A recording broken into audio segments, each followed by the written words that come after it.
So I will now go back to Lisa because she was the only because she was the first one. So I will respect the order of presentations with questions.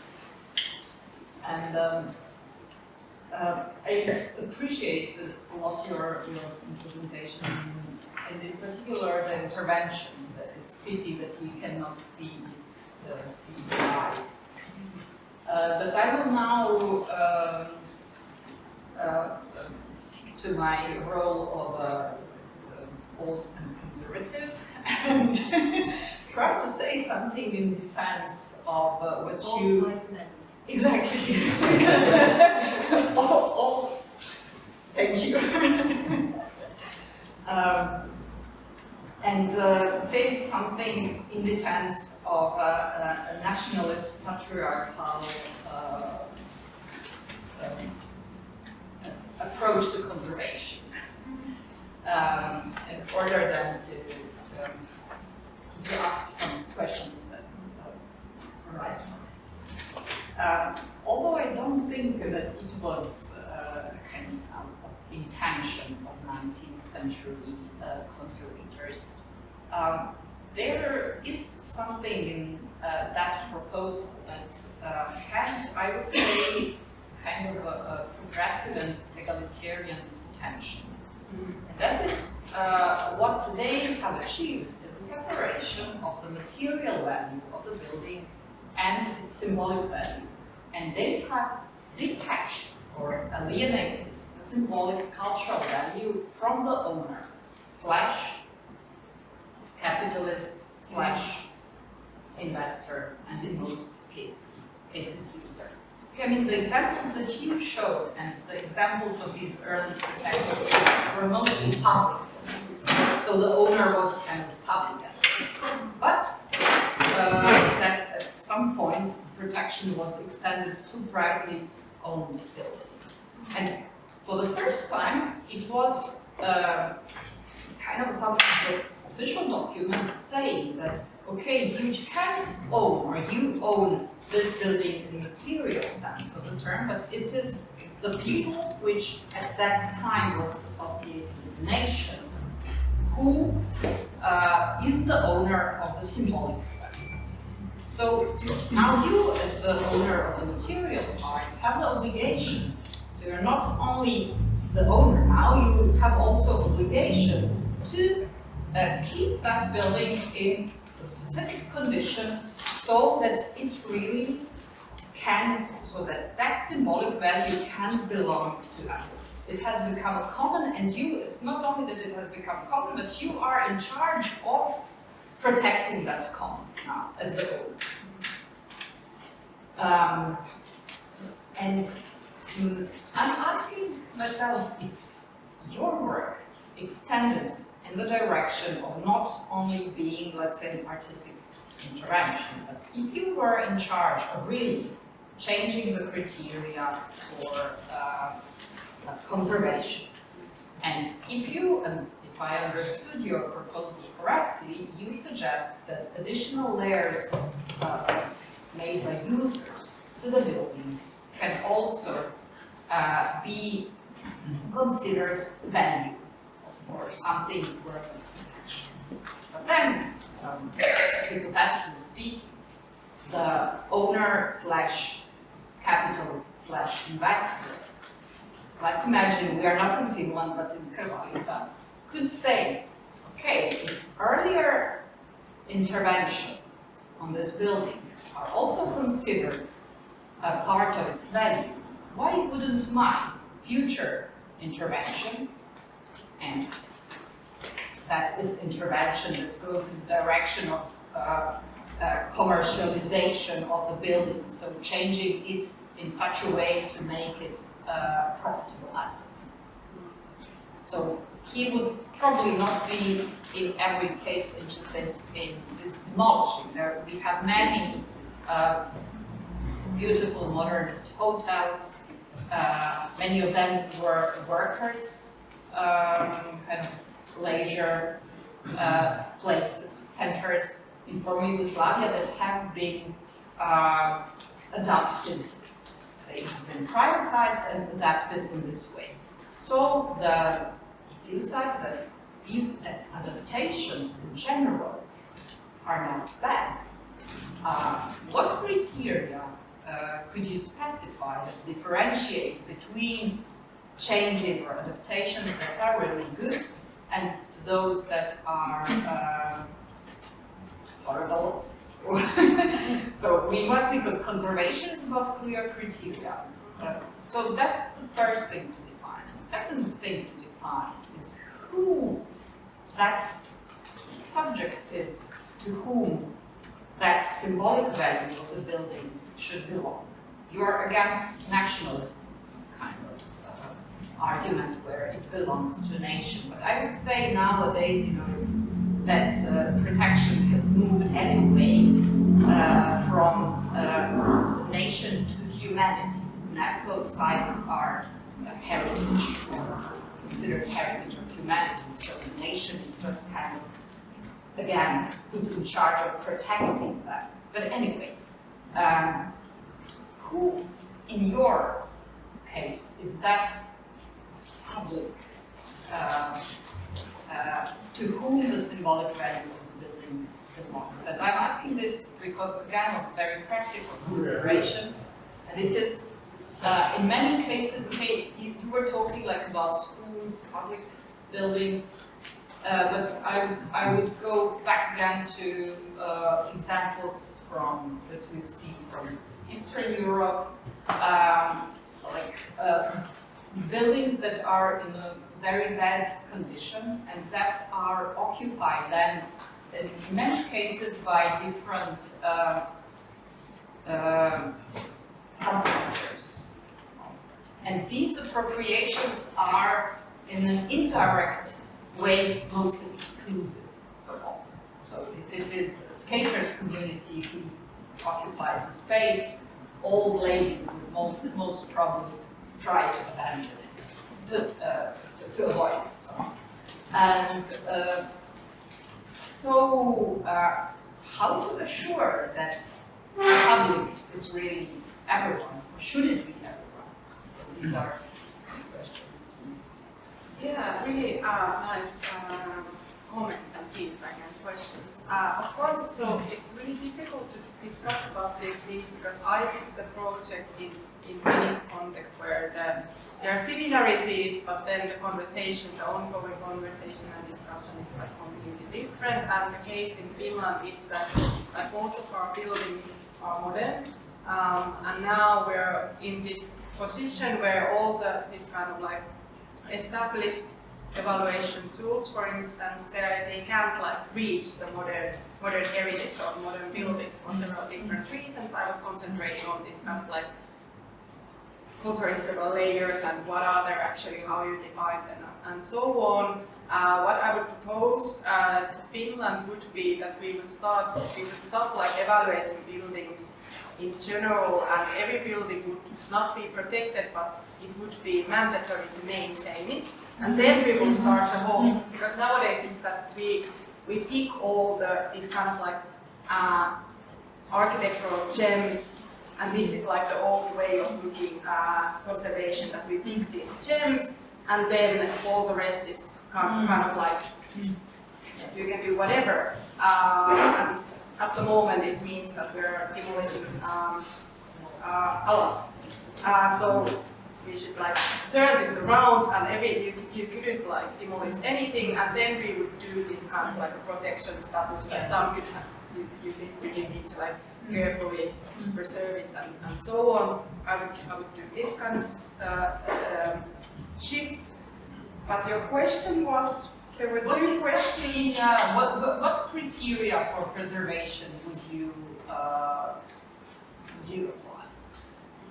That was maybe like what I would really propose, because this was like artistic and provocative project that is also connected to the other questions that are related to, for instance, this question of aesthetics and who is the author of in architecture and so on. So it was kind of like, I was serious about the things that I said, but still if I would like have to do some kind of policy decisions, I would get rid of the whole criteria that actually at the moment exists and start And how would you then apply? well, maybe the starting point that every building that you couldn't demolish anything, and then you start developing there, maybe using the existing criteria. But it is more kind of ecological sort of argument, not about. It's not about. We are here not speaking about a specific symbolic value. Yeah. But if you should establish that value, what, in your opinion, constructs the symbolic value? Maybe. I don't know, it's hard to, I think it's hard to like separate. We're at this moment where we are at the moment, it's really like impossible to separate this kind of like aesthetical, symbolical values and ecological values because they're so intertwined. And this is the way we should like approach architecture.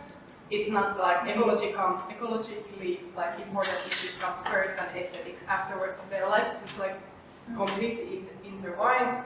And that was also maybe the argument in the project that we should start looking every material that already exists, all the layers of modifications that exist, somehow we should start seeing them as a resource and not something that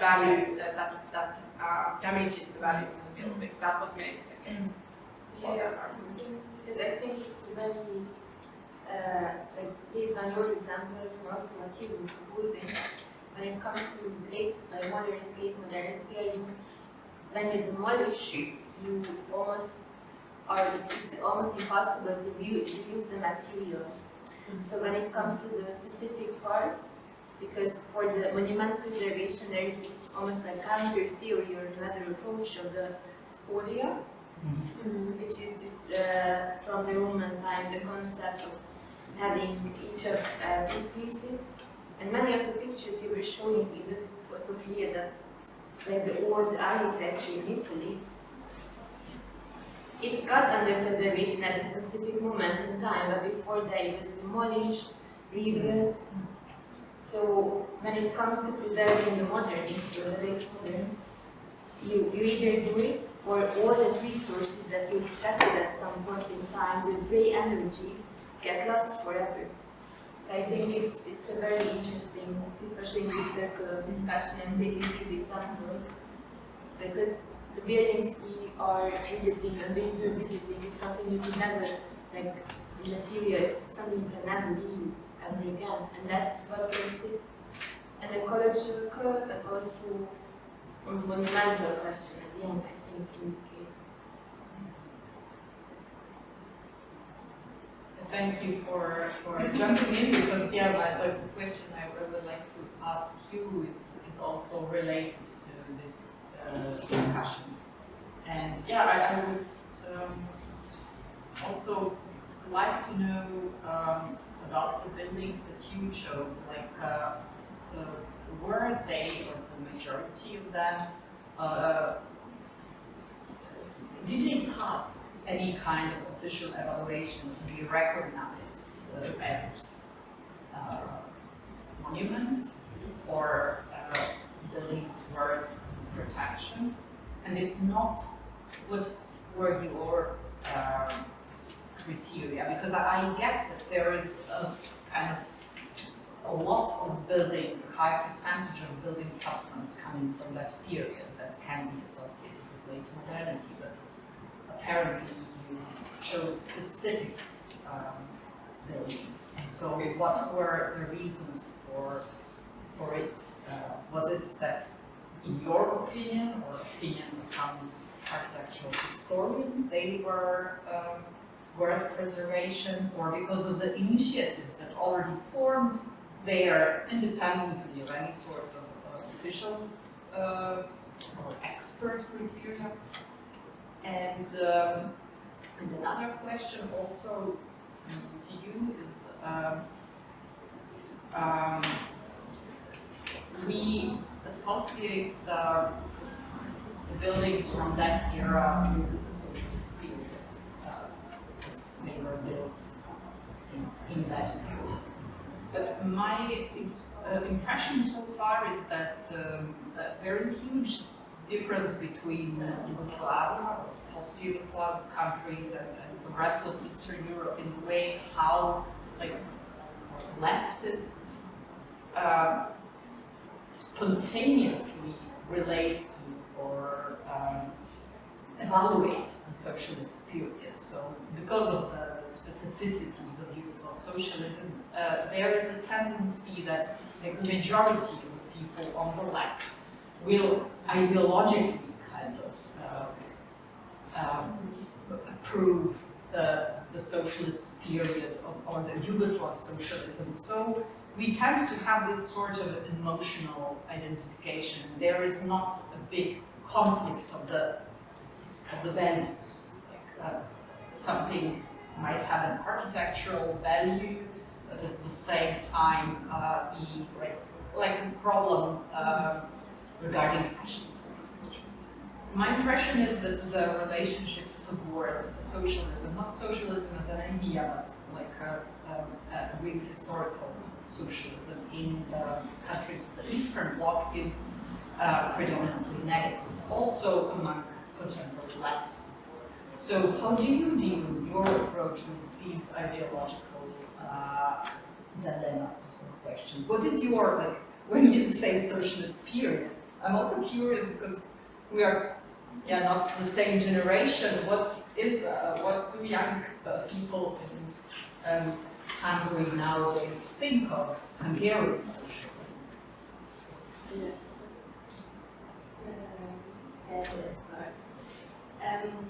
So, as Lila also already said in the presentation, we basically looked for people and initiatives or it was quite a word, but also she and another family member of the Sine so it was a huge work to look up these people, because not only because of the difference between our languages, but it was also the alphabet, which was different for us. So the two of them did a huge work into it. They went through the internet to find these people, and that was basically or mostly how we came to our buildings. Also, what the one building I did my master's on, you found by accident, I think, on Instagram, or maybe you were searching, but it was. So we kind of just stumbled upon by looking or by swiping through Instagram these initiatives and groups of people, and we contacted them, and they brought basically the Which in a way is an interesting approach, because you have kind of outsourced, in my opinion, rightly outsourced this question of these value judgments to local communities. So if they find something worth preservation, then you can help these initiatives. Then it is worth preservation. If they don't, then maybe it is not. So it is a way from the expert judgments and to. I think it's happening on a different level. This preservation. And for countries where this system is established or well functioning, or I think they are like parallelly happening, or one of them is not happening at all. This systemic preservation, institutional one. And you were asking about the countries like almost simultaneously with 1 year difference. There was an initiative, we visited Safety of Modernism, and they did by themselves a recommendation and tentative list of 100 buildings they said they should come under preservation. And 1 year later, he's the chief of architects, so he has this position in Budapest, but he's also an oppositional actor in this whole story. So he considered it as an act of resistance. He sat down with a team of people and did the same list for Hungary, for Budapest specifically, and did this local preservation. But as we were mentioning, it doesn't mean a thing.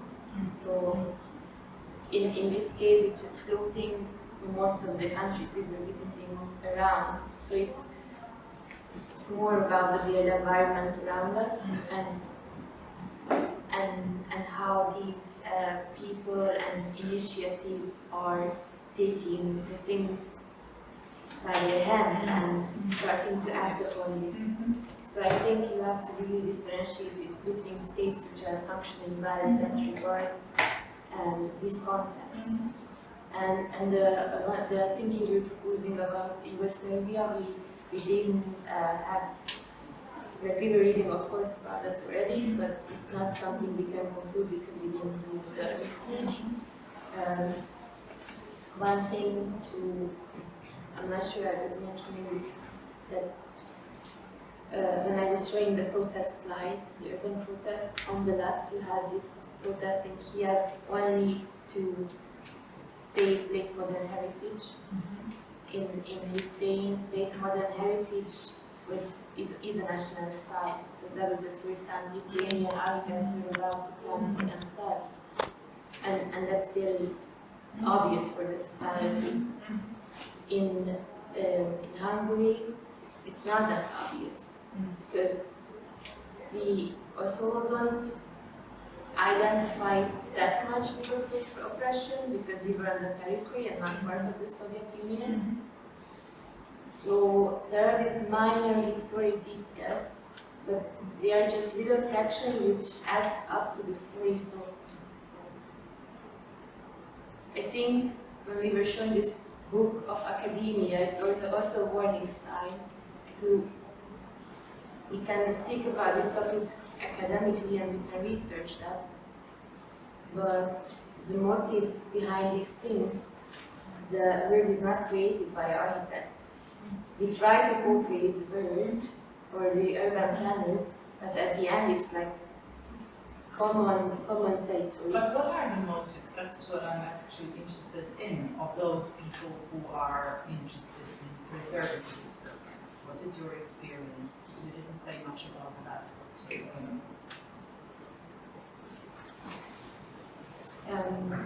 In many cases, these buildings are public spaces or semi-public spaces. So the housing is another story. But when it comes to monuments, the replacement which would come instead is neither a social nor a public. So that's one thing people are holding on to, because there was a big product of the socialist time, which was nice, that people had public space and this social infrastructure around them where they could meet up, and this type of meeting places. Another big factor is that so the what would come instead is not serving them in any case. Can you think of another motive to name? And I just keep thinking about the photograph itself, because we also usually or often only state in a Hungarian context mostly that it's a mistake to demolish our heritage in this period of time in which we cannot actually deal with it. So basically demolishing it before we get to that point. And also maybe at this point on socialism in Hungary, I think, and in our case, our generation's case, I think the difference is that we don't have the emotional connection, because we only know stories, but our parents were children, actually.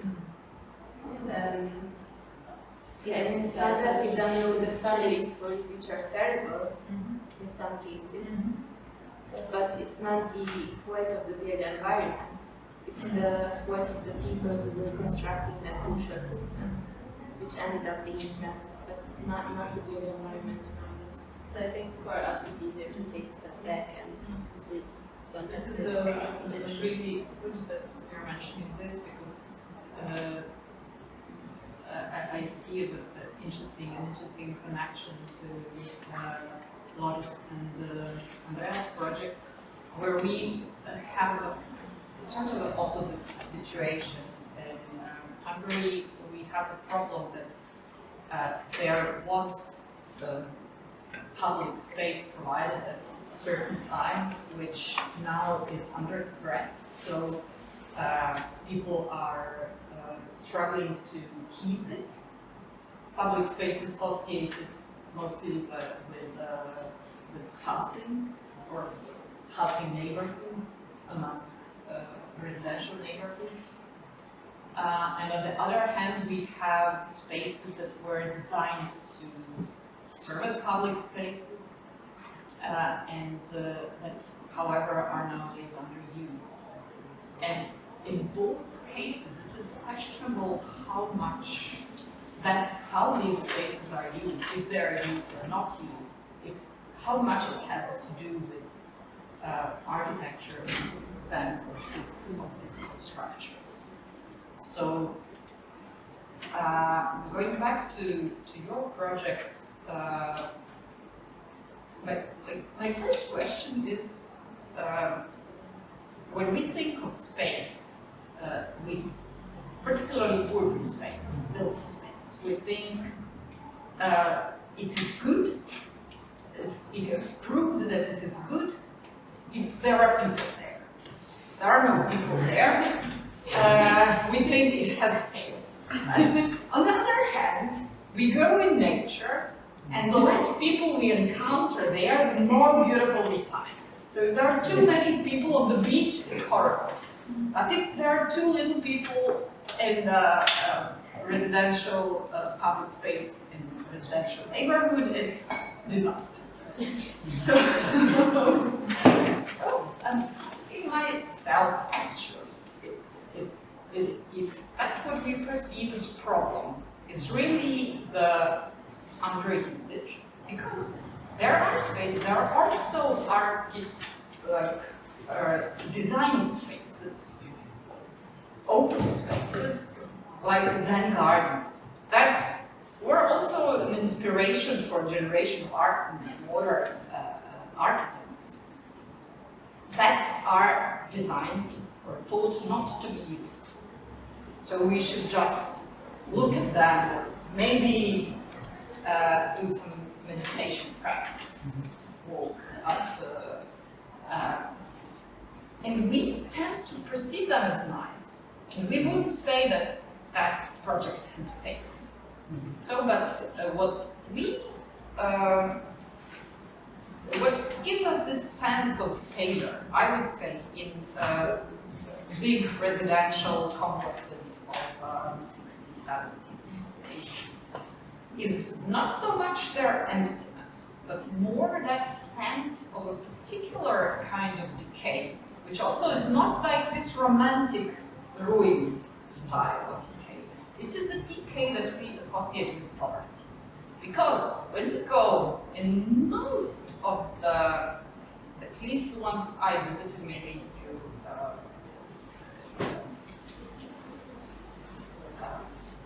you don't see it that way, because I haven't seen many. I've seen few such residential complexes in Italy, and the first thing I realized was the smell of piss that you have in the hall, and garbage.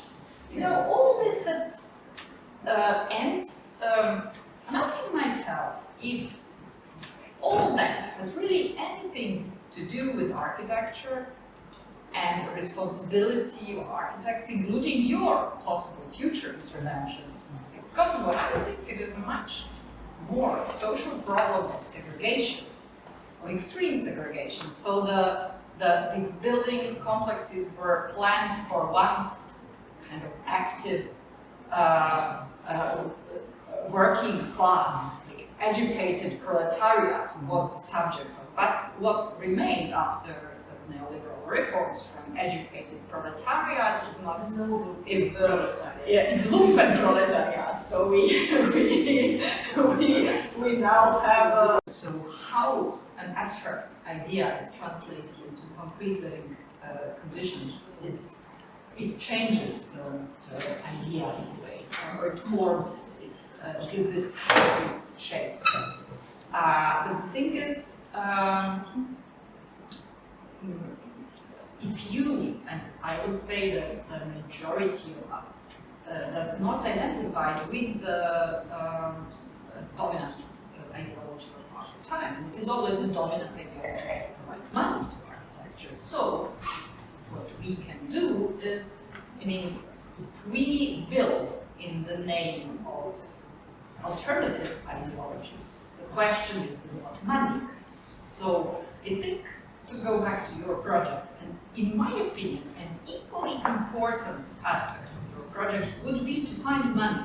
And it is architectural, really an architectural task, to find means to build it. Or maybe it is not money, maybe it is really people contributing materials directly, who live there or whatever. That kind of organization, when you must work kind of with minimal resources or collect these resources, is also part of the project. So now I like it that we're like having sort of logical logical movement from a topic that in a way are all somehow connected. I'm sorry for my provocations. No, it's great.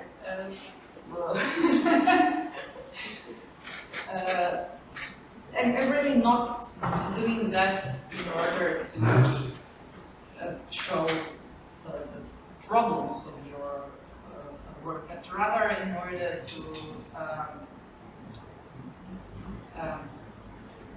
now I'm tired also. To trigger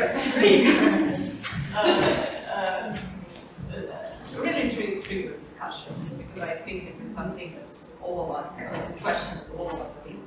And so to now, about IMA's project, it's nice that we are concluding with kind of really theoretical concepts to frame it a little bit. I was, I didn't understand it really, how you differentiate what for you is soft space, what is minor space, and what is major space. So to have a really kind of clear definition, because I'm thinking when we go back to this protest situation, and you were talking about like these spontaneous spatial constellations that emerge in a protest-like situation as minor architectures, if I understood it properly.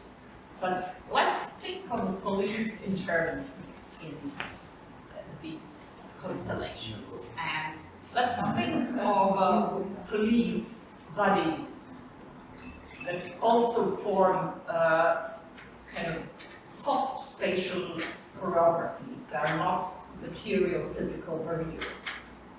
So are these, or we can also think of sort of soft spatial interventions on the part of police, or policemen also have really strong embodied knowledge of space, where they will chase protest. So are these also minor architecture? So no, because I'm asking this because I want, I think we need a clear concept. What defines something as minor architecture? And I think this is really important for if we want to use it as a concrete tool in what we do, we need to know what it really is. And maybe I will start with the soft space or these affective landscape. Why I think it's important in this why it's important in this analysis.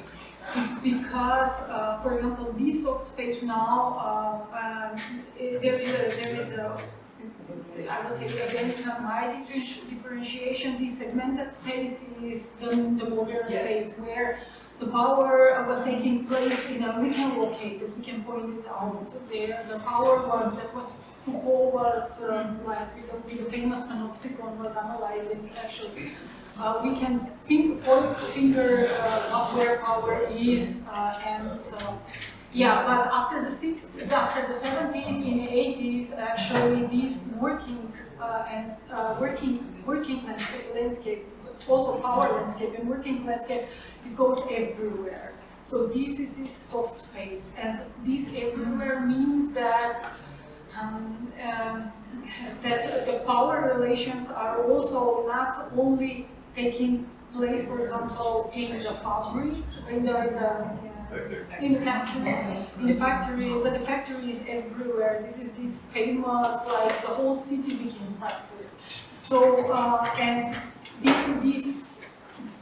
yeah, and the whole space actually is not only where the power is, but also influences us as persons, like everything that we are. That means affects, bodies, emotions, relationships, families, and everything. And that is this soft space where, and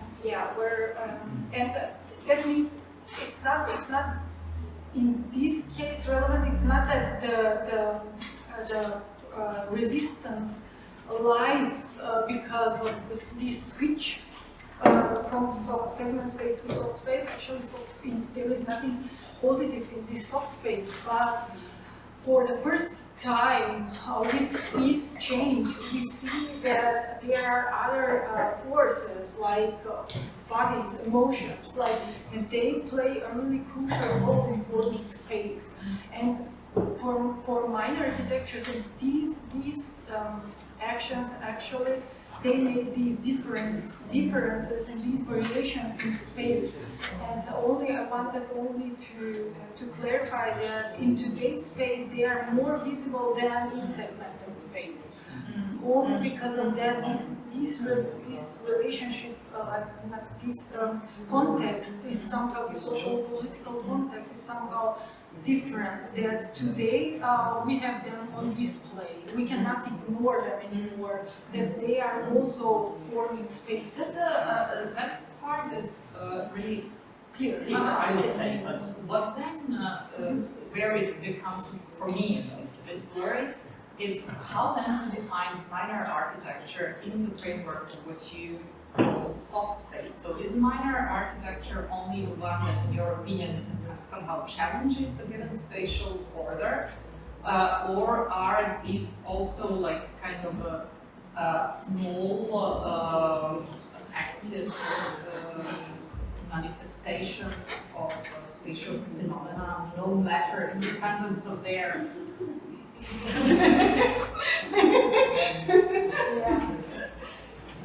so this is also a yes or no question. Yeah. The police with the no, it is not a minor. No, because for minor, there has to be, so they merge in always in major architecture. When minor architecture cannot.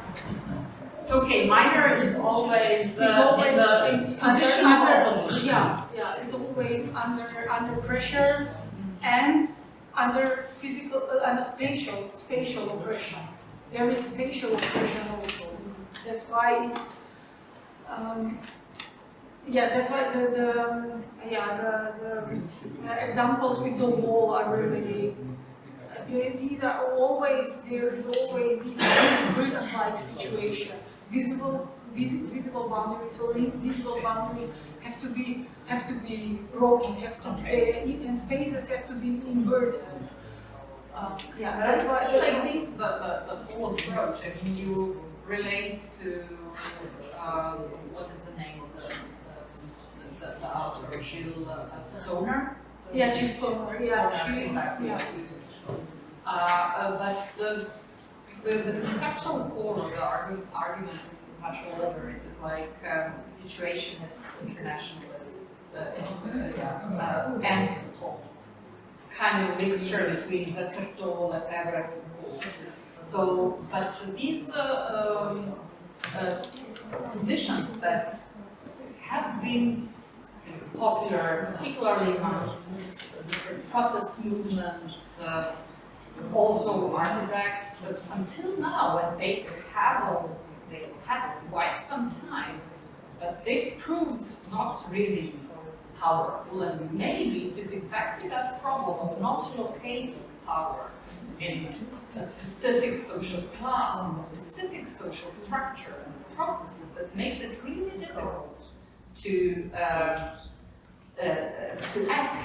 And also this philosophical framework makes it very difficult to imagine alternative futures, because it say, whenever you construct an alternative, that is also master narrative, and that imprisons us in a, so this love for minor and only opposition brings us in this kind of, we fetishize that position. We like it only as long as we are in a position of opposition, but when we get the chance of getting power, no, we don't want, because then we are not minor architecture anymore, then we are major. So, That's why I want first just two things. I don't think that minor architectures are an alternative. Like the whole alternative, I don't see it as an alternative, but more as an alternative of redefining space. What is space? Only that for us, and I think for us as an architect, this is the most important thing, because I am not a politician and I am not an economist, or we are not, and we cannot, and I don't think that we are in a position where we can solve these problems. So I only, in my, why I think that fiction is a medium where minor architectures can thrive is only because of that, because I can speculate, or they can be easily speculated. These boundaries, walls disappearing or reappearing, or spaces inverting, that can be possible almost only in fiction. But the topic, or what I would like to bring here is, can we learn something, or can we learn a reading space a little bit different through fiction? That is the only thing I want to do. It's not. And the second thing I think the whole concept, it's really important to distance from the 60s movement and from Lefebvre and production of space, this kind of production of space. Because as you say, that is a really then goes in another direction. It's a really left radical. It's a really it's not important, but it's a radical position. And minor architecture is Foucault. No. It's not my. It's not my. But I'm fascinated with the concept, because I found the concept by Googling architecture of the multitude. I was interested only what is architecture of resistance, or what is this protest architecture without meaning going to the square and protesting. Because till this moment, architecture of resistance was for me the square, like the main square in the city. and this is something bodies, how bodies also assimilate the space. That is also architecture, and these things can trigger these small. They are only triggers. They are nothing else.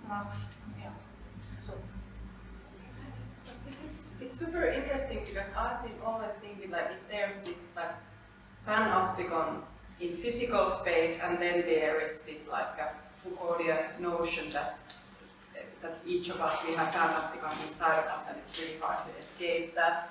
And that does, even though there's this kind of like shift in power and these like ways that the power affects on us, it still doesn't mean that these former ways of using power like stops existing. There's still these like prisons, and there's still like this panopticon situation. And I've always been wondering like what is the connection between these, and I haven't found any like literature related to it, or maybe I have been like searching for that. Like what is the connection between this like the panopticon inside of you, that you're controlling your own,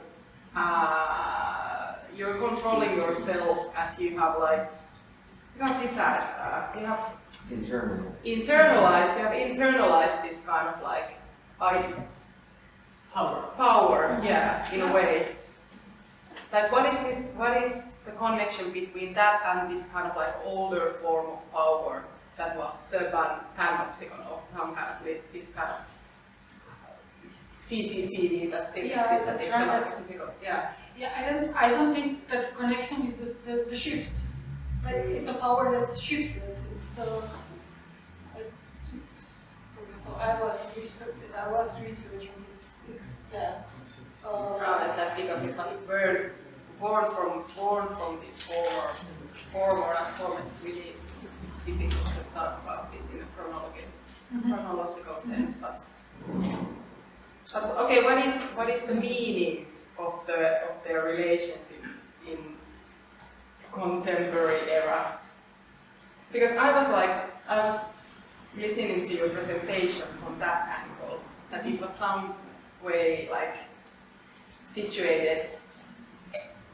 Yeah, the shift is that now these powers, they are immanent. They are in this. They are not coming from above. They are immanent, and that is why the potential. That is why they are potential. They're full of potential, because they are individual. Because we are the triggers. We are the main triggers. I don't know. And that's also the reason why it's so hard to form a movement, like political, social movement, because it's so like individualized. Yeah, but I don't want to make political, as I said. It's not at the point. Maybe if it's related to this. If it sounded like that, then it's my fault or a wrong presentation. But I don't think that the point is a political analysis. But the point is only to discover new spaces, like or new ontologies. Yeah, of space. Yeah, new. Yeah. Thank you. I don't know if you have many, but it's I have one question, maybe to Lisa. What on earth is practical philosophy? Studied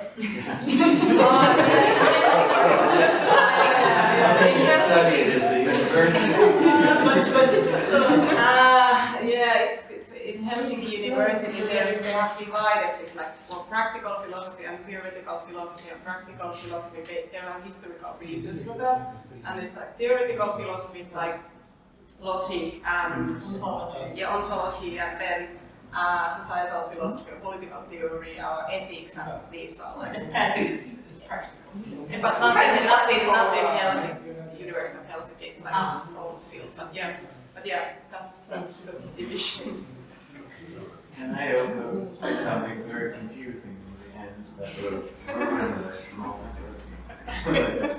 I'm just thinking that when we kind of are in this sort of architectural sort of tent, that it is somehow endearing to me that that we kind of can uphold this interest that the space is interesting and means something to people. Because I think that somehow we're moving to this world where every part of the sort of like the is it like the real big powers that kind of move us to a certain direction are kind of like dismantling the importance of physical existence.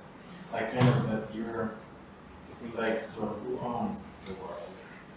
And like kind of like the tech companies kind of, they are the biggest sort of like, they want to take us to Mars, away from these spaces that we have, and the places that we're supposed to take care of. That's their intention.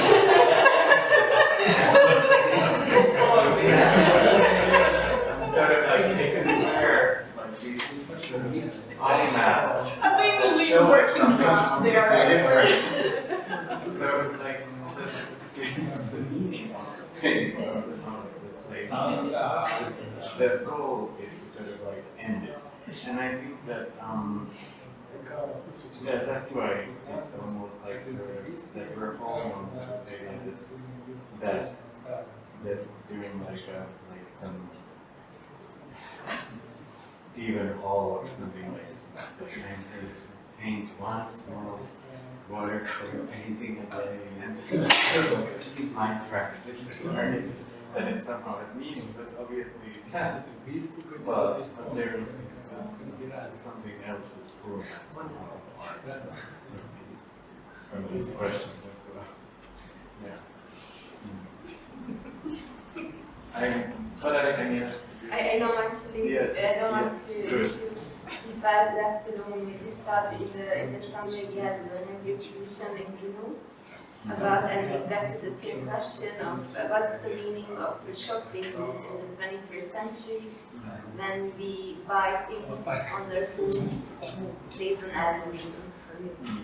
And we really want to hold on to the shopping malls because that's the core of the European city, that you move around and you have the connection with the ground floor. But maybe we are the only ones who care. And others are very happy about the home delivery at the same time. But as you say, that I know, someone needs to deliver that food, and it is delivered again. It's again a form of spatial experience that we are aware of or not.